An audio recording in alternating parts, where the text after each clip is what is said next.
আসসালামু আলাইকুম। সবাই কেমন আছেন? আমি অনেকদিন পর একটা ভিডিও করলাম। কাজের চাপে করতে পারি না। আজকে শ্রমিক দিবস। তো যাই হোক, শ্রমিক দিবসের মানে হলো শ্রম দিবস। যে শ্রমিকরা একটা সময় আন্দোলন করছে, 8 ঘন্টার পরে ডিউটি হবে না। 8 ঘন্টা, এই 8 ঘন্টা অ্যাকচুয়ালি কি আমরা ডিউটি করি? এটা শুধু বালাম খাতায় লেখা আছে, একটা শ্রমিক ডিউটি করবে দিনে 8 ঘন্টা। শুধু এটা অডিট আসলে এদেরকে বলা হয়, সিরিক্সপারি করা হয় যে 8 ঘন্টা ডিউটি করেন।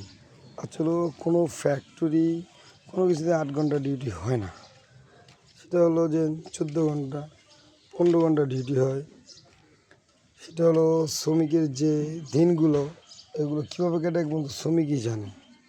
মালিক শুধু তার প্রতিষ্ঠান আরও উন্নতি করার জন্য এবং কি সেই শ্রমিকগুলোকে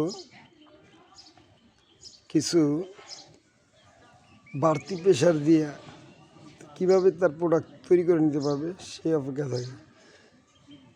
প্রতিদিন 13 ঘন্টা 14 ঘন্টা ডিউটি করা হয়, কিন্তু কোনো অডিট গেলে এই কথাটা কোনো কাউকে স্বীকার করতে পারে না। কেননা শিখিয়ে দেওয়া হয় যে আমরা 5টার পরে ডিউটি করি না, যদিও শিপমেন্ট থাকে তাহলে আমরা 7টার মধ্যে ডিউটি করি। অ্যাকচুয়ালি কি তাই হয় না? প্রত্যেক দিন 11টা, প্রত্যেক দিন 2টা, শুক্রবার খোলা ইত্যাদি। তো এই শ্রমিক দিবস পালন করা হয়, সবাইকে পালন করে। আজকে সব ফ্যাক্টরি বন্ধ। জিনিসটা কীরকম জানি বোঝা গেল, যেমন আমরা মুসলমানরা নামাজ পড়তে যাবো না, কিন্তু আল্লাহ তাআলার কাছে বেহেশত আদায় করবো, বেহেশত চাবো, যে আমরা বেহেশতের দাবিদার, আমরা নামে মুসলমান। অ্যাকচুয়ালি কিন্তু এই জিনিসটাই হইতেছে বাংলাদেশ শ্রমিক এবং কি বিশ্ব শ্রমিকের সাথে। সেটা হলো যে আমরা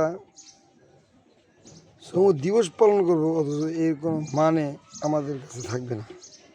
আমরা এর কোনো জিনিস নিয়ে কাজ করব না যে শ্রম দিবস হিসাবে এই জিনিসটা পালন করেন। তো যাই হোক গাইস, মিথ্যা প্রবঞ্চনীয় আজকে ছুটি পেয়েছি। সবাই দোয়া করবেন, ভালো থাকবেন। আল্লাহ হাফিজ।